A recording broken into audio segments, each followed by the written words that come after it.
In this video, I'm going to show you how to compress PDF file in PDFelement.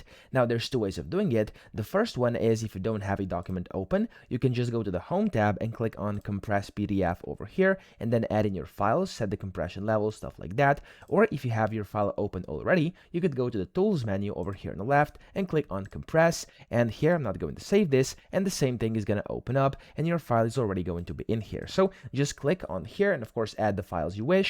And then here you can select your compression level. So you have, as you can see, super fast, fast, normal, maximum, and ultra. So of course, as you can see, this one is going to make a larger file. But if you want maximum compression, you want to go over here, where is, of course, the smallest file. Now I'm going to keep it as normal right now.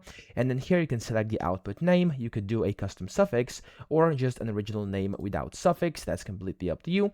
And then here you can select where you want to save. Of course, you could specify the folder or just basically save the source folder. Then you want to click on estimate over here, which will basically estimate the size. There we go. As you can see, it says that original is 1.6 megabytes. However, this one, the optimized one, is only 285.5 kilobytes, which is amazing. Okay, so to do this, you just have to click on this apply button over here. But of course, you'll have to have one of their plans to be able to do that. But that's essentially how you get it and how you compress a PDF file in PDFelement. So I hope this video helped you out. If it did, please subscribe to the channel and help me out as well.